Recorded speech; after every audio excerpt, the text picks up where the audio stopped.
Kalau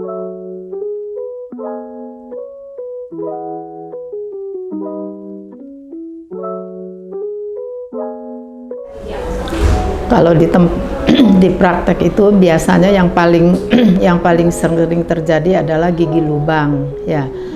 Dan kedua gigi yang gangren atau gigi yang sisa akar itu paling sering terjadi. Dan jadi gigi infeksi, jadi yang paling sering tuh gigi lubang dan gigi infeksi. Nah, infeksinya itu berasal dari gigi yang gangren atau gigi yang sisa akar. Dan kalau yang parahnya, biasanya kalau infeksi itu kan kita memberikan obat. Kalau gigi lubang kan ditambal. Kalau gigi infeksi kan kita pakai obat. Nah, kalau dengan infeksi kita kasih obat sekat 1 resep, pasien masih ngeluh sakit dan bengkak tidak hilang, datang lagi kita kasih resep lagi. Dan bengkak tidak hilang lagi sampai 3 kali resep. Kalau 3 kali resep itu tidak hilang-hilang bengkaknya, nah di situ itu yang kita curiga. Biasanya langsung kita konsul ke bedah mulut, dilakukan biopsi. Nah, biasanya ada kayak cancer gitu, ya tumor ganas gitu biasanya. Jadi yang paling parah yaitu.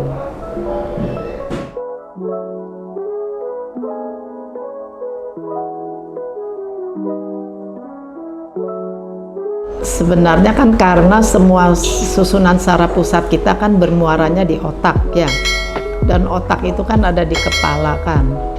Nah, jadi otomatis dan semua seperti di saraf pusat, saraf sensorik, saraf motorik itu kan semua berpusat di otak kan. Jadi kalau kita merasakan sakit baik di gigi atau baik di mana kan pasti akan larinya ke otak kan. Jadi seolah seperti sakit kepala gitu.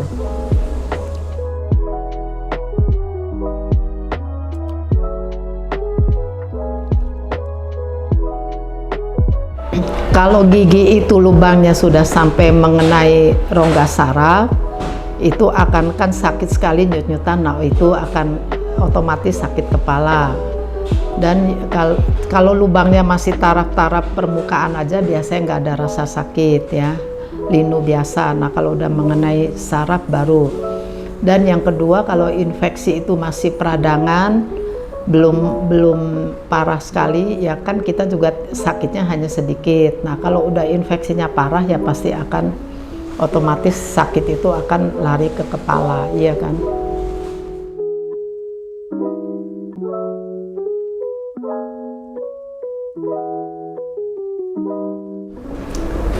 Ya biasanya yang dianjurkan kan setiap periksa gigi itu setiap 6 bulan sekali.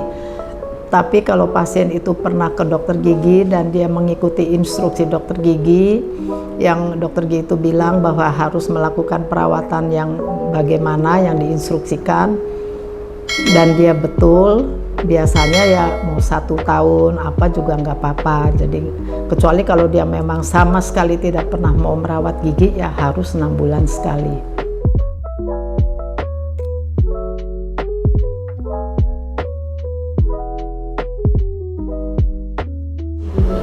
Kalau ada makanan nyelip di gigi, yang paling dianjurkan adalah yaitu dengan memakai benang gigi atau dental floss untuk membersihkannya.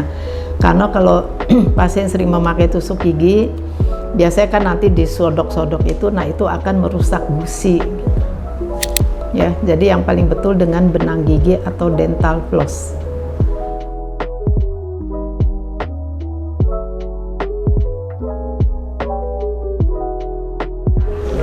Untuk baik dewasa anak kecil yaitu sama, cara merawat gigi yaitu satu, yaitu cara kita menyikat gigi, dan yang kedua waktunya. Caranya itu yaitu kita menyikat gigi, semua permukaan gigi harus kena, permukaan depan, permukaan dalam, dan permukaan kunyah, dan itu harus disikat semua, baik rahang atas atau rahang bawah. Dan yang kedua yaitu waktunya itu yaitu pada malam hari, karena malam hari itu kalau kita tidak sikat gigi, ada sisa makanan yang tersisa, Kalau waktu malam itu kan tidur minimal 5 jam. Kenapa tidak tidur siang? Tidur siang itu kan paling orang tidur siang 1 jam 2 jam. Nah, sedangkan sisa makanan yang di dalam mulut itu, kalau dalam kondisi diam mulut, jadi waktu kita tidur kan diam.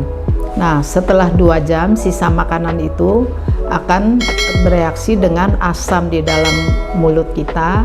Nah, baru akan timbul bakteri-bakteri. Nah, itu bakteri itu yang merusak gigi. Makanya kenapa tidur malam harus sikat gigi, tidur siang jarang dianjurkan. Jadi cara merawat gigi hanya 2, yaitu cara kita menyikat gigi dan waktunya. Cara menyikat gigi juga selain semua permukaan kena, jangan ditekan.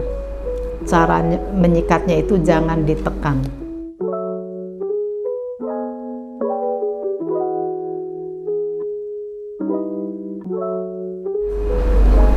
Ya pasti berbahaya, karena kalau sering abses gusi, kalau setiap abses itu kan berarti infeksi gusi, nah ada nanah. Nah kalau sering dan tidak diobati betul, nah infeksi itu, bakteri kuman-kuman itu kan akan menggerogoti tulang-tulang di sekitar gigi itu, di tempat infeksi itu. Berarti kan tulang-tulang di sekitar gigi itu kan kalau kita tidak obati benar kan akan menggerogoti tulangnya, lama-lama kan terjadi keropos tulang di daerah situ. Jadi ya memang harus diobatin yang sampai tuntas kalau ada infeksi.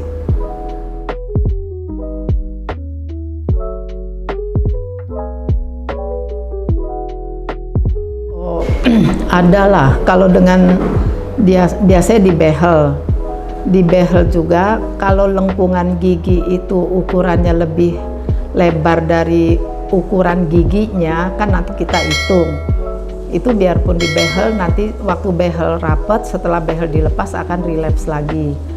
Nah biasanya kalau kita lihat begitu, nah kita cara dengan tinggal ditambal di antara 2 gigi itu dengan tambalan like curing.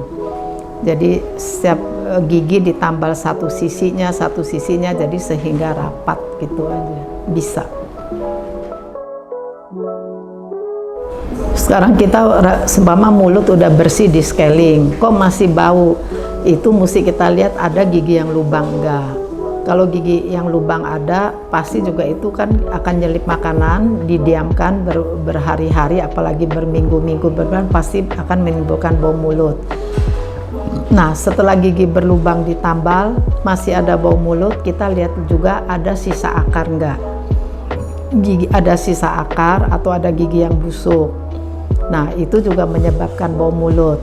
Nah kalau gigi yang ditambal, gigi lubang sudah ditambal, gigi yang busuk sudah dicabut, dan kita lihat juga di antara sela-sela gigi itu yang biasanya yang harus dibersihkan dengan benang gigi.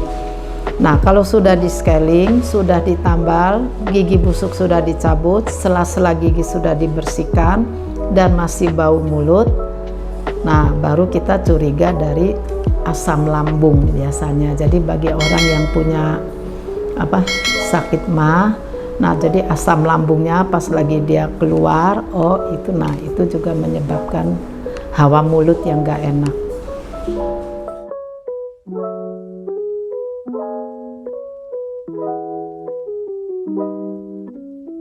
Jangan lupa untuk menonton video kami yang lainnya, karena setiap like dan jam tayangnya sangat berharga bagi kemajuan platform media Rumah Sakit Ciremai.